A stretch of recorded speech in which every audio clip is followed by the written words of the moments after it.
Alessandro Marzadro, sono la terza generazione della distilleria Marzadro e mi occupo del marketing della nostra società. La nostra azienda è nata nel 1949, quest'anno per noi è un anno molto importante, festeggiamo il 70°, è una realtà nata in un piccolo paesino a pochi metri dalla nostra sede, ad opera di mio nonno e la sua sorella. Nel 1949, finita la guerra, diciamo che tutte le famiglie, soprattutto della zona trentina, soffrivano il periodo e quindi dovevano trovare di che fare economia.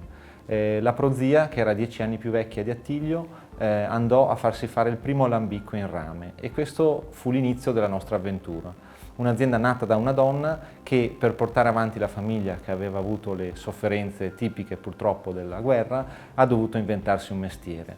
Pensate che nel 49 un paesino di 300 abitanti dove siamo nati noi aveva 3 distillerie e una linea telefonica, quindi la realtà produttiva della grappa in Trentino è sempre stata molto radicata e molto importante. Da lì i tempi sono cambiati, il metodo di consumo è cambiato, il consumatore sempre meno cerca un prodotto funzionale, quindi per la digestione, per riscaldare, per dimenticare le problematiche, ma cerca sempre di più un distillato da apprezzare, da meditazione. Quindi questo cambiamento non è un cambiamento velocissimo, ma negli ultimi 30 anni sicuramente ci ha portato a rivoluzionare la nostra società.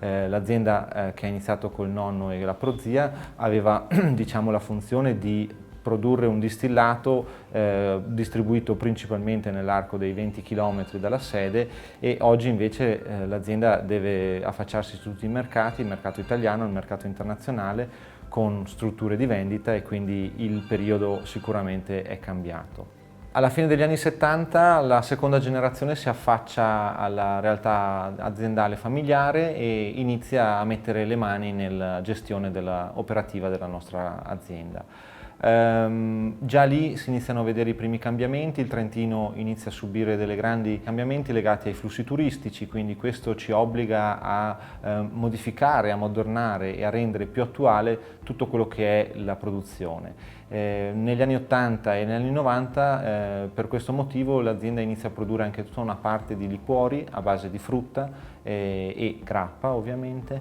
e questo ha creato una grande opportunità per la nostra azienda e ci ha permesso di continuare la realtà produttiva. Oggi possiamo dire che la parte dei liquori è meno importante della grappa perché c'è un grande ritorno al distillato nazionale, soprattutto grazie agli invecchiamenti e grazie all'attenzione sulla materia prima. Questo ci permette oggi di avere un distillato che può competere con tutti i distillati internazionali, cosa che un tempo non era.